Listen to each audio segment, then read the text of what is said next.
Bienvenue dans les hors-séries de l'été de Famille et Voyage, le podcast. Et oui, cet été, je m'associe à Floriane et Émilie du podcast Parents Voyageurs pour vous présenter une autre facette de quelques-uns de mes invités.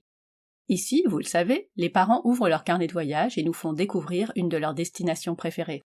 Floriane et Émilie, quant à elles, les interrogent sur leur parcours, leur choix de vie et leurs expériences de voyage en famille. Chaque semaine, jusqu'à fin août, nous allons vous proposer 2 conversations avec le même invité, une histoire de vie et un carnet de voyage. Vous pouvez retrouver tous nos épisodes sur votre plateforme d'écoute préférée et sur nos blogs respectifs familleetvoyage.com et parents-voyageurs.fr. Nous vous souhaitons une belle écoute et un bel été.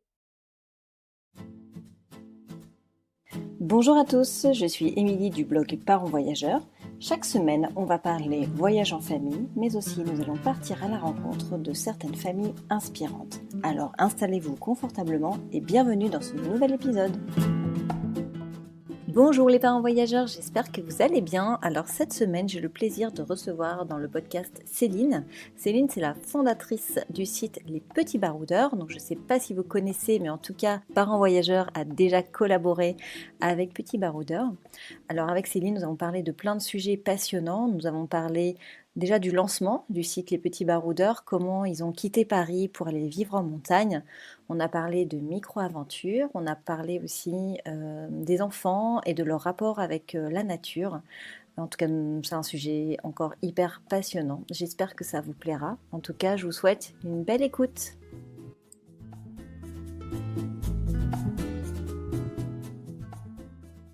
Bonjour Céline, merci d'avoir accepté mon invitation pour venir dans le podcast. Je suis heureuse de t'accueillir aujourd'hui. Bonjour Émilie, merci à toi. Alors Céline, est-ce que tu peux commencer par te présenter ? Je suis Céline Lacombe. Je suis l'heureuse maman d'Eva qui a 9 ans et de Léo qui a 7 ans. Et je suis donc avec leur papa, avec qui je suis mariée, qui est Fred Lacombe. Voilà. Donc, on habite en Haute-Savoie et puis on a un site qui s'appelle Les Petits Baroudeurs c'est nos enfants qui en sont l'inspiration, mais je pense qu'on en discutera et voilà. D'accord. Et ça fait combien de temps que Petits Baroudeurs existe ? En fait, les Petits Baroudeurs existent depuis le moment où on est arrivé en Haute-Savoie, c'est-à-dire qu'on a quitté Paris avec, on va dire, 2 bébés sous le bras, littéralement. C'est-à-dire que, donc, il y a 7 ans, juste quand notre fils, donc notre deuxième, venait de naître, ça nous trottait, on va dire, dans la tête depuis un petit moment déjà, j'avoue. On avait super envie d'élever nos enfants plus près de la nature. Parce que nous, c'était l'éducation qu'on avait eue et puis ça nous semblait assez naturel. Enfin, c'était des valeurs importantes qu'on avait envie de leur inculquer. Et du coup, ça nous dérangeait un peu de rester en ville. Et j'avoue aussi qu'on avait hyper envie d'entreprendre. Tout simplement parce que d'une part on avait envie de donner un petit peu plus de sens à nos métiers, voilà, et puis envie de se lancer, c'est un peu comme une aventure finalement, c'est un peu comme de faire un sommet ou de partir en trek, ou voilà, il y a un petit côté aventureux qui nous plaisait et puis finalement voilà, quand notre fils est arrivé, on s'est dit non mais on peut pas rester là, on est dans 50 mètres carrés au milieu du béton, on va pas y arriver. Et donc, on a quitté tous les deux nos métiers, nos jobs du moment. Et on s'est installé dans un tout petit village de 1500 habitants en Haute-Savoie. Et en arrivant, en fait, réellement, en se baladant avec les enfants, donc tout bébé, chacun dans un porte-bébé, on a eu cette idée de créer un site pour les familles qui avaient envie d'élever leurs enfants plus près de la nature. Donc voilà, d'accord. Et ça a démarré comme ça. D'accord, mais alors du coup, vous avez tout quitté et vous êtes parti à l'aventure, vous avez trouvé ce village où vous aviez quand même un peu anticipé votre départ, vous êtes parti et vous avez tout lâché comme ça en disant advienne que pourra, on trouvera un petit job sur place. Enfin, comment ça s'est passé en fait la transition ? Non, c'est une bonne question. En fait, on avait déjà, un autre site, qui qu'on gérait, qu'on maintenait en parallèle de nos jobs, qui est un média dans l'outdoor, parce que on va dire que la montagne, l'aventure, c'est toujours des domaines qui nous ont plu. Donc on avait ce site qui était plus typé média et sur lequel on avait des clients qui étaient en gros les marques de l'outdoor. Donc on travaillait avec Patagonia, avec Columbia. Voilà. Et ces marques-là, en France, sont plutôt situées vers Annecy. Donc, on s'est dit, ben, si on veut lancer ce projet y dédier plus de temps, on est parti sur ce projet-là initialement. Donc, voilà, notre projet initial n'était pas les petits baroudeurs. Donc, on est parti pour ce site-là. Donc, et puis, en fait, en un mois, on s'est retourné le cerveau tout seul comme des grands.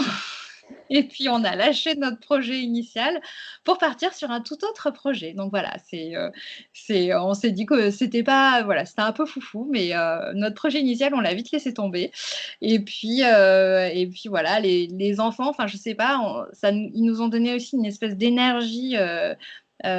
Créatrice parce que ça nous plaisait aussi d'aider des parents on va dire, à leur donner les clés pour aller dehors avec les enfants, même avec des bébés. Et on trouvait ça chouette de partager ça, puis d'échanger, d'apprendre, et puis finalement aussi d'équiper, parce que on a trouvé que c'était pas évident de savoir comment on faisait pour partir avec des tout petits se balader dehors.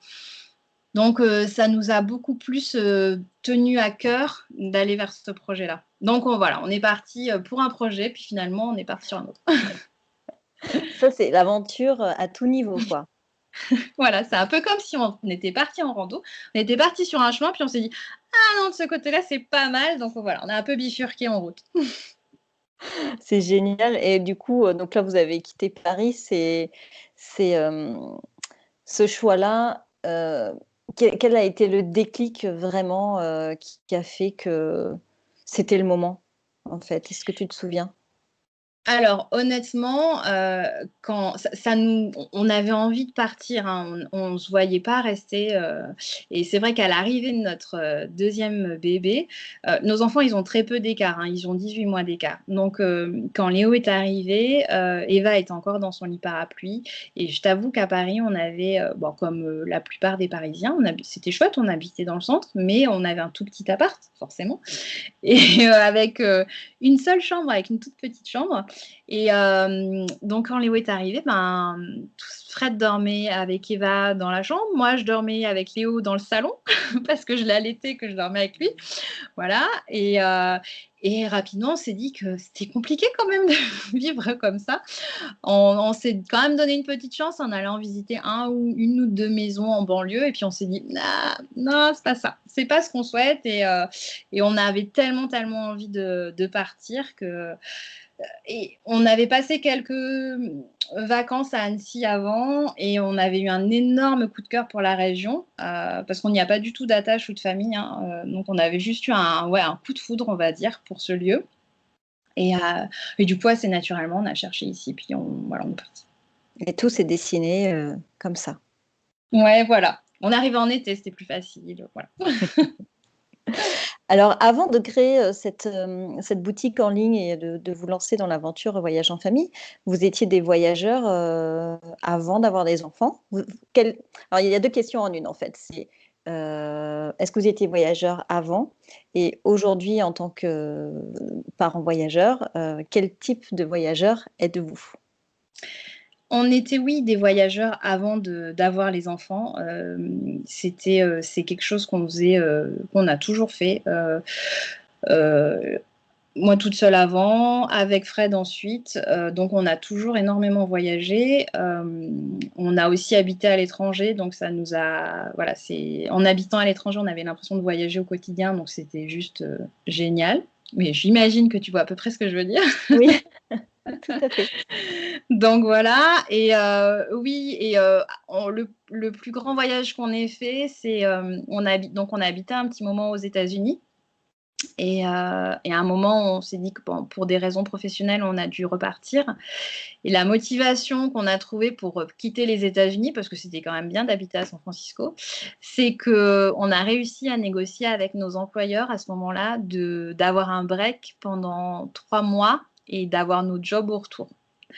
Euh, donc du coup, on s'est dit, on veut bien rentrer à Paris, mais alors, il faut qu'on puisse voyager, qu'on puisse prendre ces 3 mois pour voyager. Donc, on a voyagé et plutôt en mode slow travel, c'est-à-dire au lieu de faire un tour du monde ou voilà un truc en allant dans beaucoup, beaucoup d'endroits, on a choisi de prendre notre temps et donc on a passé 1 mois en Thaïlande et puis après on a passé 1 mois au Népal, donc en plein mois de janvier. Et puis après, on a passé, on va dire, 3 semaines entre le Kenya et la Tanzanie et Zanzibar, où on est monté au Kilimandjaro et puis après, on était à Zanzibar. Donc voilà. Donc c'était toujours Génial. très sportif parce qu'on aime bien quand même toujours marcher. Voilà, c'est toujours notre kiff de la montagne. Voilà, on aime bien bouger, mais voilà, c'était un superbe voyage et voilà. Donc, c'est bien dans nos valeurs et dans notre ADN. Mm. D'accord. Et donc, du coup, ça ne te donne pas envie de refaire un voyage au long cours? Au long cours? Ah, mais j'en rêve. J'en Ça. rêve. En plus, moi, alors, c'est vrai que je trouve que on a adoré voyager à deux. Forcément, c'est facile, hein, on va dire. Une fois Mm. qu'on a des enfants, on se rend compte que voyager à deux, c'est quand même super simple. Ouais. Mais je trouve que voyager avec les enfants rajoute une composante génial, à mon sens, mais après, c'est que en fait, on redécouvre les choses à travers leurs yeux à eux, et il y a ce côté leur faire découvrir des choses. Et ça, moi, j'adore ce sentiment du fait que de leur montrer des choses, que eux prennent conscience de certaines choses, et finalement, ça rajoute quelque chose au voyage qui est absolument unique. Et j'avoue que du coup, nos voyages avec les enfants prennent une toute autre dimension. Et puis après, il y a ce côté juste moi, j'adore, mais après, à nouveau, chacun ses goûts, mais j'adore être 24/24 avec mes gosses. Donc du coup, forcément, ça marche bien aussi le voyage, parce que par définition, on est plutôt collé quand on est en voyage, donc c'est cool. D'accord. Et donc, on en parlera après des prochains projets de voyage.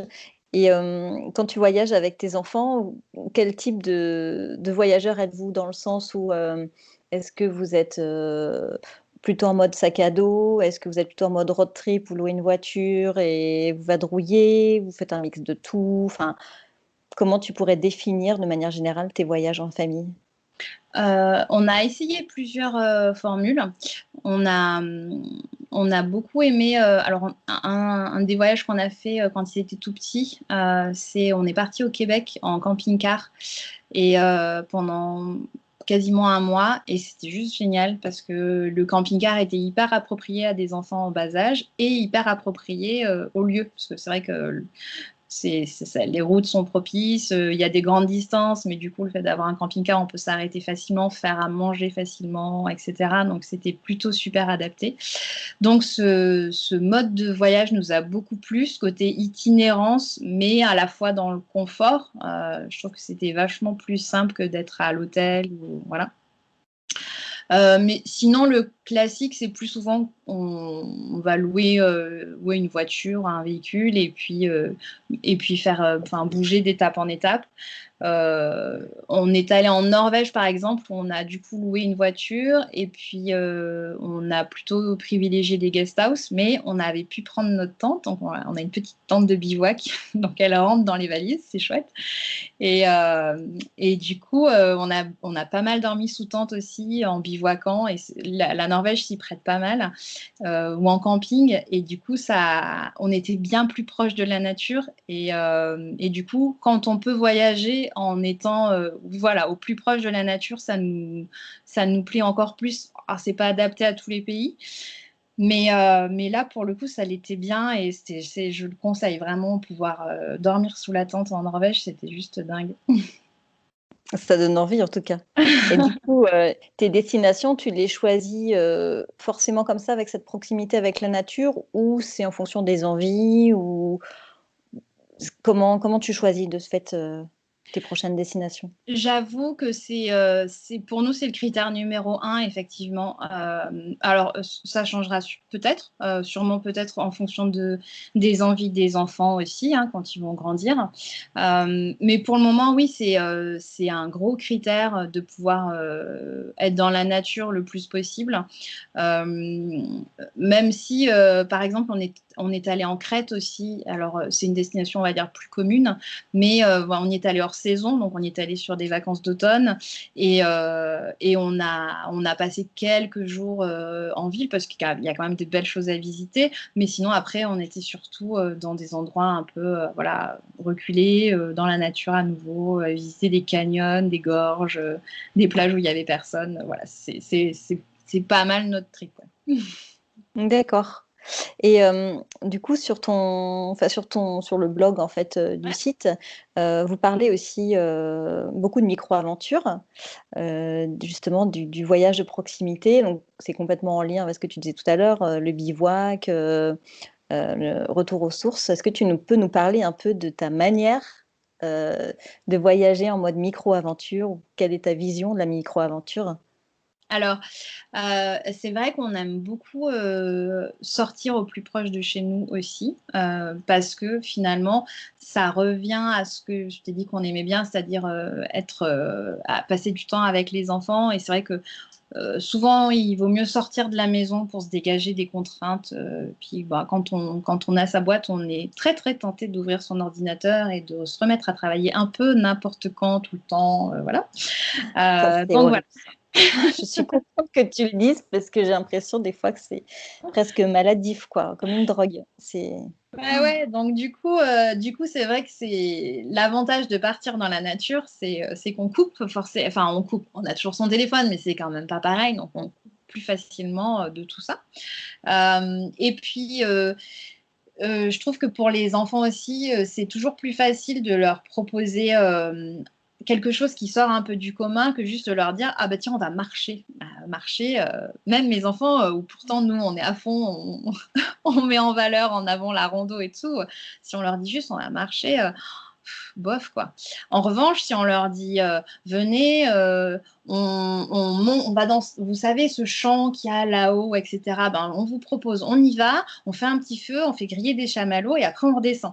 Ah, là, d'un coup, la marche, elle passe super facilement et du coup, voilà, il y a ce petit truc en plus. Donc, c'est en ça qu'on aime bien les micro-aventures. C'est parce que ça, on rajoute un petit piment, un petit challenge, on se fixe un objectif, c'est aller à tel endroit pour écouter le brame du cerf, c'est euh, faire une mini rando. La marche va pas être forcément le truc le plus important, mais on sait que là-haut, on va pouvoir faire un feu. Voilà, ou aller dans une grotte. Donc voilà, et on marche et puis il y a des grottes pas très loin de chez nous. On va visiter une grotte, c'est chouette.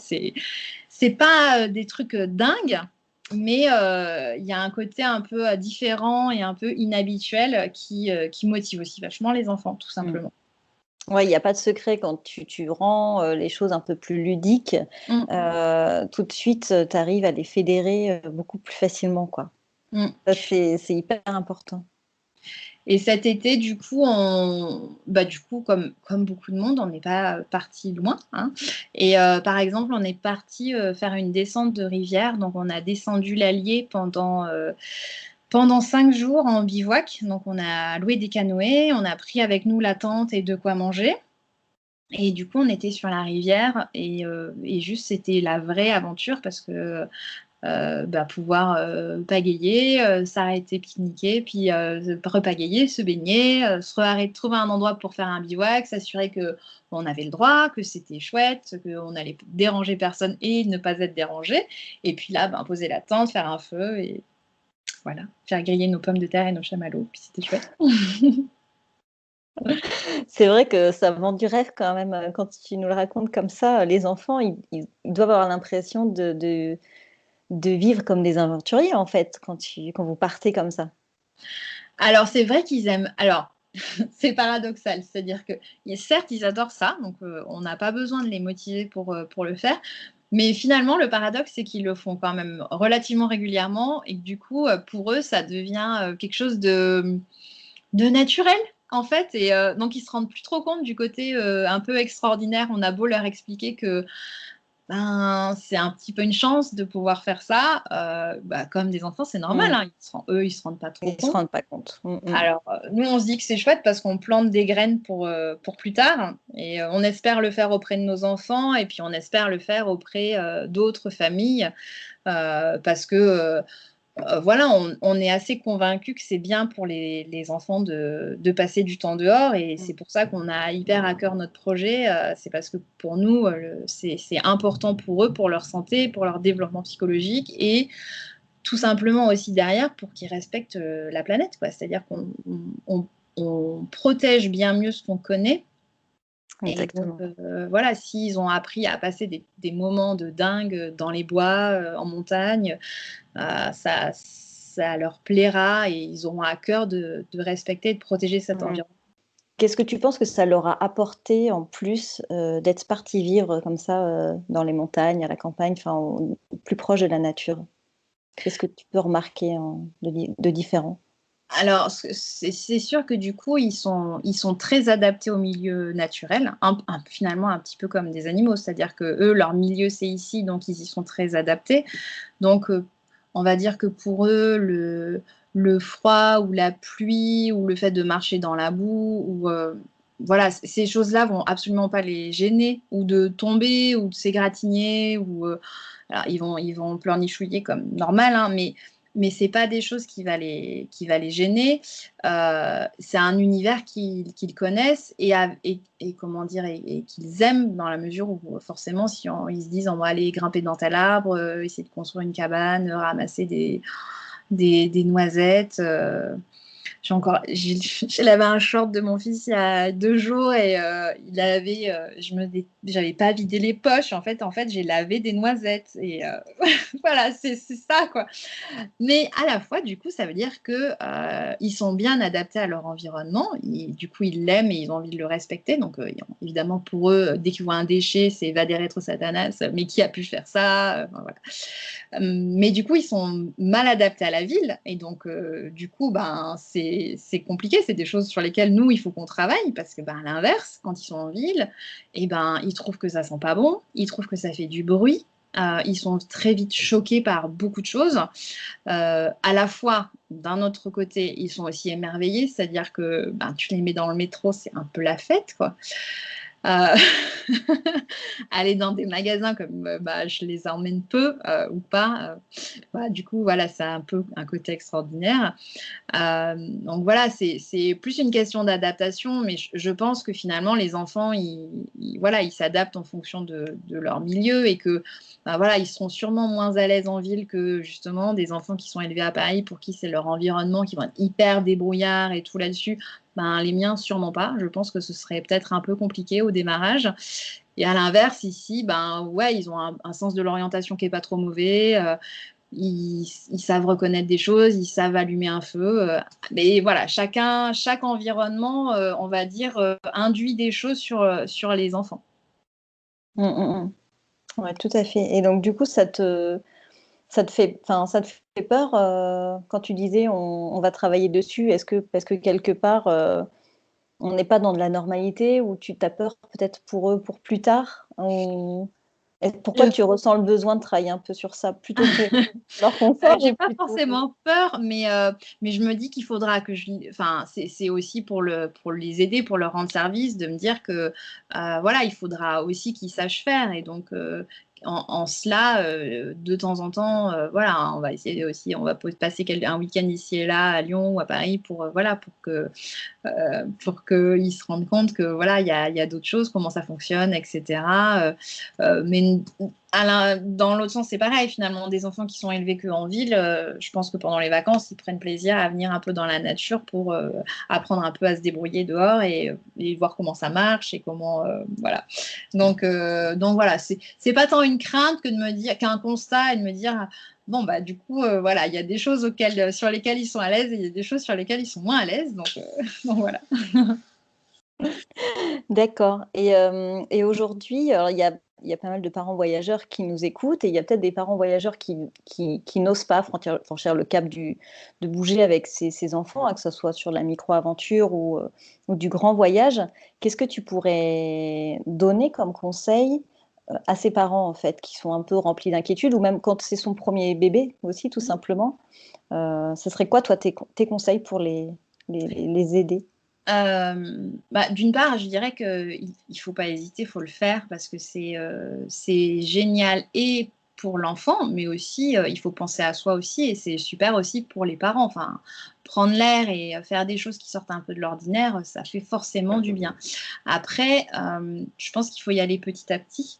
C'est-à-dire que du jour au lendemain, surtout avec des enfants, encore quand on est seul ou à deux, c'est encore une autre histoire, mais avec des enfants, on ne se dit pas, bah, tiens, je vais partir faire une semaine de vélo en itinérance avec deux bébés.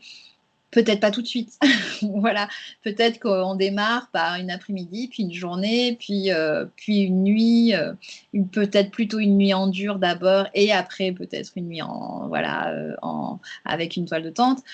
Donc voilà, je dirais que le fait d'y aller petit à petit permet aussi d'accéder et d'essayer des choses sans forcément se lancer dans des choses trop ambitieuses. Et puis après, en fait, on se rend compte que souvent, on se fait une idée de la chose, que ça va être compliqué, que ça va être, voilà, qu'il faut amener plein d'affaires. Et typiquement, quand on part comme ça dans la nature, en général, on n'a pas besoin de grand-chose. Et même les petits, ils ont besoin de très peu de choses finalement parce que ils vont jouer avec des cailloux, des bâtons. Si on est près de l'eau, ils vont jeter des cailloux dans l'eau et ça va leur faire leur journée. Enfin, voilà, il n'y a pas besoin de grand choses en fait. À part, voilà, c'est la base, il faut qu'ils aient à manger, il faut qu'ils aient à boire et il ne faut pas qu'ils aient froid ou trop chaud. Après, une fois que tout ça c'est bon, mais ça marche aussi en voyage hein, finalement. Mais une fois que ça c'est bon, les enfants ils ont juste envie d'être avec leurs parents. Donc, Ouais, c'est vrai, c'est la base. Et donc, du coup, tu parles d'accessoires. Pour toi, selon toi, en tant que maman voyageuse, c'est quoi ton indispensable de voyage? Qu'est-ce que tu emmènes tout le temps ou qui est nécessaire? euh, il y a pas mal de choses que j'emmène tout le temps, mais parce que je crois que je leur transmets mes petits travers. J'adore, par exemple, avoir toujours un carnet, moi. Et du coup, je leur colle toujours dans leur sac à dos, toujours un carnet et des stylos. Mais ça, c'est mon côté un peu... j'aime bien prendre des notes tout le temps. C'est peut-être mon côté blogueuse, j'en sais rien. Donc, mais ça, c'est pas forcément indispensable, on est bien d'accord. C'est ce que j'aime bien prendre moi. Je pense que du coup, les indispensables aussi évoluent en fonction de l'âge des enfants. Et je pense qu'effectivement, quand ils ont une dizaine d'années, on n'est plus forcément sur l'indispensable porte-bébé, etc. Mais effectivement, Voilà. le carnet Alors, peut non, être... mais honnêtement, quand ils étaient plus petits, effectivement, je partais toujours avec la base, c'est-à-dire que j'avais toujours une tenue de rechange. Parce qu'on ne sait jamais et parce que je suis plutôt pour qu'ils traînent dans l'herbe, quitte à ce qu'ils se mouillent ou voilà, enfin, selon le contexte. Mais voilà, toujours un change, toujours un porte-bébé d'appoint. Donc, type, voilà, les porte-bébés qui se replient, il y en a quelques-uns, mais voilà, qui sont top. Ça fait une petite pochette et puis, on peut le dégainer un peu n'importe quand. Et j'avoue que ce porte-bébé-là, donc on avait le Boba X de mémoire, ou le Boba R, je ne sais plus comment il s'appelle. Et du coup, il nous a sauvé la vie, mais tellement de fois. C'était pour une sieste, pour un petit coup de fatigue, voilà. Et après, une fois qu'il n'était plus au sein, je sais que j'avais souvent de l'eau, en fait, juste des gourdes, une gourde parce que les enfants, les petits, même après, mais je trouve que tout petits, ils ont souvent soif à des moments, voilà. Enfin, quand ils ont soif, ils ont soif.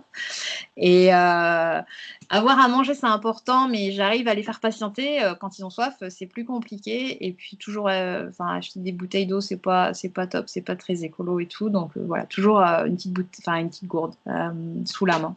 Voilà à peu près la base, on va dire. C'est une bonne base. Et j'ai d'autres questions qui s'enchaînent dans ma tête là.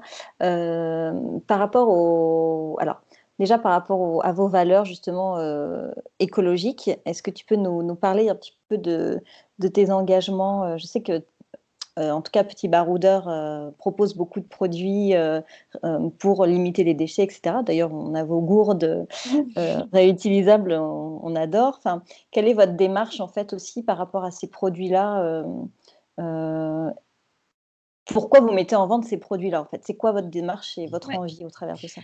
Alors, chez les petits baroudeurs, je dirais que notre engagement vis-à-vis de l'écologique, il est à plusieurs niveaux. Le premier, c'est un peu ce que je disais tout à l'heure, c'est-à-dire que le fait pour nous d'encourager les parents à ce que les enfants soient dehors dans la nature, c'est que plus tard, ces enfants-là, a priori, ils devraient être sensibles à ces problématiques d'environnement. Ensuite, ce qu'on essaye de faire, effectivement, c'est d'avoir des solutions un peu malignes de produits qui vont réduire les déchets, tout simplement. Donc, tout ce qui va être gourde, boîte, c'est des choses pratiques où, effectivement, ça fait que si on peut mettre un sandwich ou de la compote ou un petit pot dans une boîte, c'est toujours mieux que des emballages jetables. Donc voilà. Et puis après, ça va être aussi dans le sourcing de nos produits, par exemple sur de l'habillement ou sur d'autres types de produits où on essaye de trouver des marques qui ont elles-mêmes un engagement dans plusieurs éléments, soit dans le mode de fabrication, c'est-à-dire qu'avoir des produits qui sont fabriqués dans des usines qui vont être éthiquement responsables, c'est-à-dire que tout simplement les gens qui y travaillent dans de bonnes conditions. Donc ça nous tient aussi à cœur. Et des marques qui vont s'engager aussi sur les matériaux eux-mêmes, soit des polyesters recyclés si on parle de polaire par exemple, soit des cotons bio si on est sur des produits en coton. Voilà, des matériaux qui vont faire aussi une différence. De la laine qui va être sur des moutons qui n'ont pas subi des mauvais traitements. Voilà, donc il y a toute cette démarche qui est importante pour nous.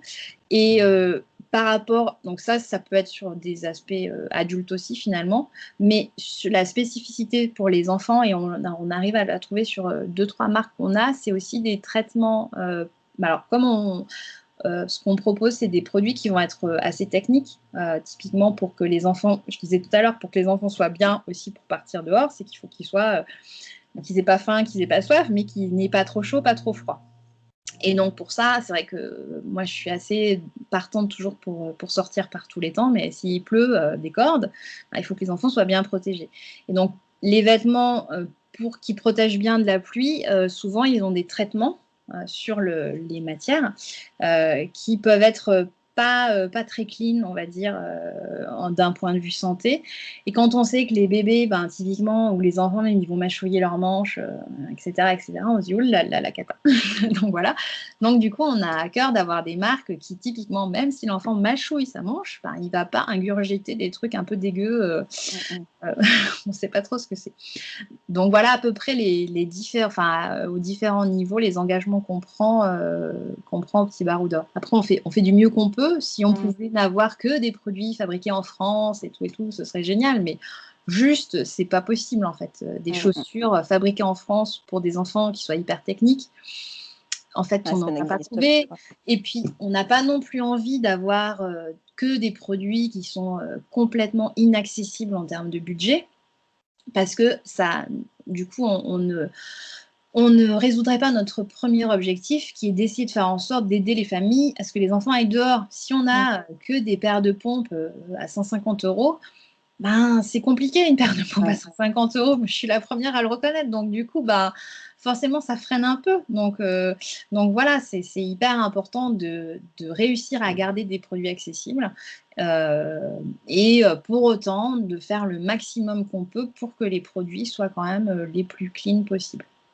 Ouais, je me doute que ça doit être un peu compliqué.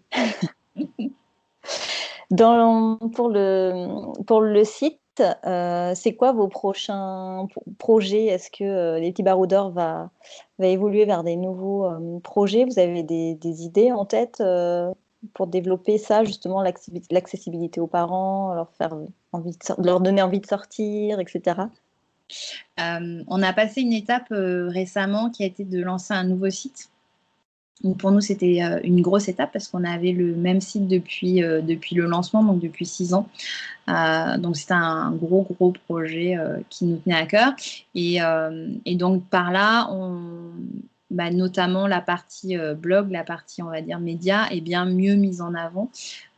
Et on va pouvoir encore mieux donner des conseils. C'est-à-dire que, par exemple, si on veut partir faire du vélo, avoir les contenus comparatifs de remorques de vélo, ou comment on fait pour choisir une remorque de vélo pour partir, soit amener les enfants à la crèche, soit faire un voyage au long cours. Voilà, c'est hyper important d'avoir ces éléments-là et que le contenu, que les articles qu'on a écrits soient faciles à retrouver. Donc voilà. Après, un de nos projets aussi, c'est qu'aujourd'hui, on a organisé, on a organisé, donc pas cette année, mais l'année d'avant, parce que cette année, c'était compliqué, on a organisé un festival qui s'appelle le Festival Baroudé en famille, où on a regroupé des familles le temps de 3 jours, d'un gros week-end, pour passer du vrai temps dehors dans la nature, à dormir sous la tente, à être au coin du feu avec les enfants et à faire plein d'activités dans la nature, voilà, apprendre à reconnaître les feuilles des arbres, à se faire un abri, faire de la rando avec des ânes, voilà. Donc, on s'est rendu compte que c'était quand même quelque chose de chouette, quelque chose d'hyper important et que finalement, l'expérience, elle ne peut être totale que si on va jusqu'au bout. C'est-à-dire que c'est bien d'inspirer par le net, de conseiller, d'équiper les enfants, mais on se rend compte qu'il manque toujours ce petit truc de la vraie vie concrète derrière, d'y aller vraiment ensemble. Et donc, on l'a fait donc quelquefois, on l'a fait via le festival, on l'a fait avec le Club Alpin Français où on est allé amener des familles dormir en refuge avec des tout petits, des petits bébés. Donc voilà, c'était génial. Et du coup, un des objectifs, ça va être d'aller plus loin dans de fournir plus d'expériences et plus de choses concrètes, voilà, d'événements où on peut se rassembler et voilà, et donner des pistes. Alors voilà, on ne pourra pas le faire tout le temps pour tout le monde, mais voilà, de le faire plus régulièrement et plus fréquemment.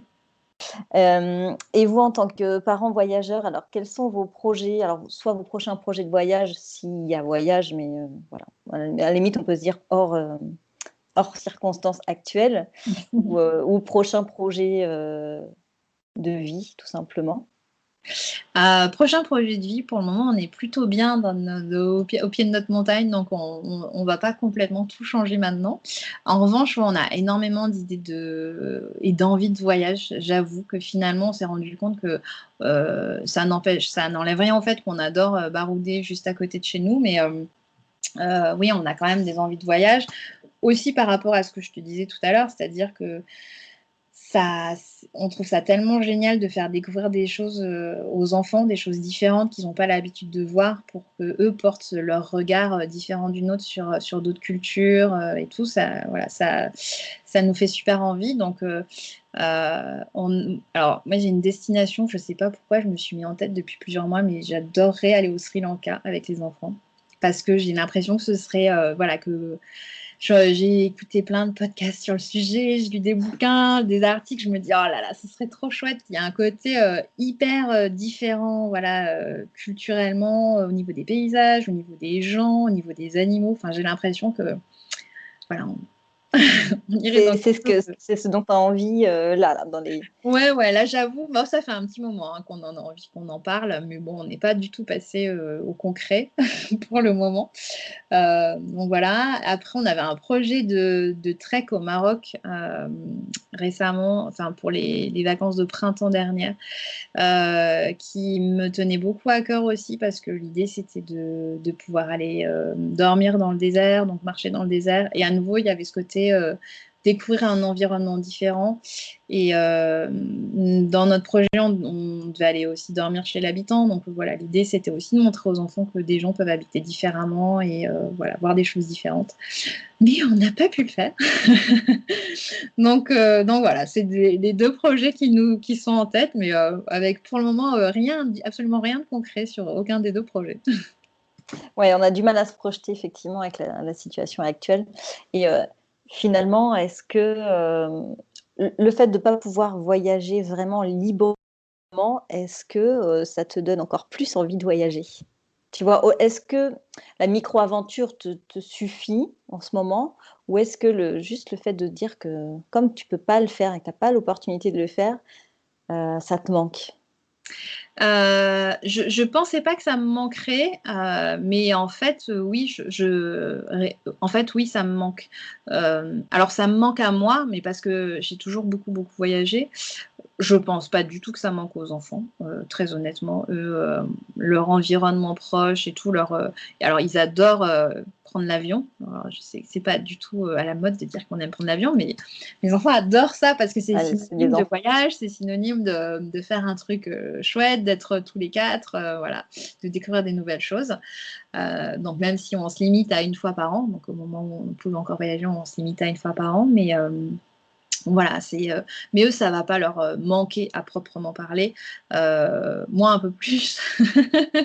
mais on est tellement pas à plaindre que non, enfin, c'est chouette de faire ce qu'on fait, quoi. Donc voilà, c'est plus une petite envie en plus qui traîne dans la tête. D'accord. Est-ce que pour clôturer ce podcast, tu aurais un petit mot de la fin, à nous partager? Une citation ou un sujet qu'on n'aurait pas abordé parce qu'il y avait quand même pas mal de sujets. Un petit mot de la fin pour les parents qui nous écoutent. Alors, j'ai pas de citation en stock, j'y penserai pour la prochaine fois.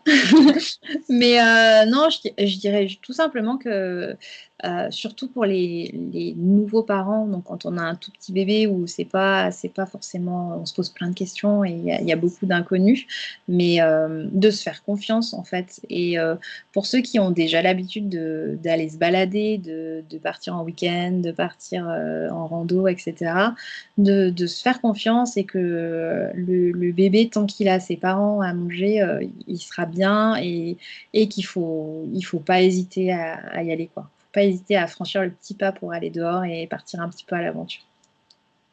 C'est un super mot de la fin. Merci beaucoup Céline d'avoir répondu à mes questions. Écoute, tu reviens quand tu veux pour nous parler, des sujets que tu veux. Tu es la bienvenue. Merci à toi, c'était super d'échanger ensemble. Merci. Merci Céline, ciao. Salut. J'espère que ce nouvel épisode vous a plu. En tout cas, si c'est le cas, n'hésitez pas à lui laisser 5 étoiles sur votre plateforme d'écoute et pourquoi pas un petit commentaire. En attendant, je vous dis à mercredi prochain et je vous souhaite une belle semaine. Ciao ciao.